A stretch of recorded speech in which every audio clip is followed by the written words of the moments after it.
ইয়া সমাদু ইয়া সামিয়্যু, যে ব্যক্তি প্রতিদিন রাতে ঘুমানোর আগে আল্লাহ তাআলার এই দুইটি নাম হাতে গুনে গুনে 11 বার পাঠ করবে, এরপরে আল্লাহ তাআলার কাছে যা চাইবে আল্লাহ তাআলা তার সেই চাওয়াকেই পূরণ করে দেবেন। সুবহানাল্লাহ। প্রিয় ভাই এবং প্রিয় বোনেরা আমার, আপনি যদি আল্লাহ তাআলার এই দুইটি নাম ইয়া সমাদু ইয়া সামিয়্যু, এই দুইটি নাম আপনি যদি পাঠ করে দোয়া করতে পারেন, তাহলে আল্লাহ তাআলা আপনার দোয়ার সাথে সাথে কবুল করে নেবেন। প্রিয় ভাই প্রিয় বোনেরা, দেখা যায় আমরা অনেকে আল্লাহ তাআলার কাছে দোয়া করি, আমরা আল্লাহ তাআলার কাছে চাই, কিন্তু আল্লাহ তাআলা আমার সেই দোয়াকে কবুল করে না, আমার সেই চাওয়াকে আল্লাহ তাআলা পূরণ করে না। প্রিয় ভাই প্রিয় বোনেরা আমার, একটা সময় দেখা যায় আমরা অভিযোগ করে বসি যে আমি এত চাই, এত দোয়া করি, এরপরেও কেন আমার দোয়াটা আল্লাহ কবুল করে না, এরপরেও কেন আমার চাওয়াটা আল্লাহ তাআলা পূরণ করে না। প্রিয় ভাই এবং প্রিয় বোনেরা আমার, আপনি আল্লাহ তাআলার কাছে চাওয়ার মতো চাইতে পারেন না, আপনি আল্লাহ তাআলার কাছে দোয়া করার মতো করতে পারেন না।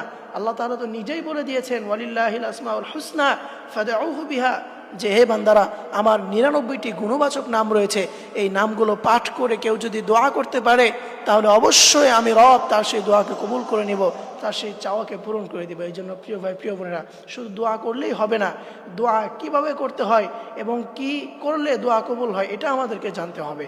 এই জন্য প্রিয় ভাই প্রিয় বোনেরা, আপনি আল্লাহ তাআলার এই দুইটি নাম ইয়া সমাদু ইয়া সামিয়্যু, এই দুইটি নাম পাঠ করে আপনি দোয়া করবেন, তাহলে দেখবেন ইনশাআল্লাহ আল্লাহ তাআলা আপনার সেই দোয়াকেই কবুল করে নেবে এবং আপনি যা চাইবেন সেই চাওয়াকে আল্লাহ তাআলা পূরণ করে দিবে। প্রিয় ভাই প্রিয় বোনেরা, আল্লাহ তাআলা আমাদের সকলকে প্রতিদিন রাতে ঘুমানোর আগে আল্লাহ তাআলা এই দুইটি গুণবাচক নাম পাঠ করে দোয়া করার তৌফিক দান করুক। সকলেই পড়ি আমিন।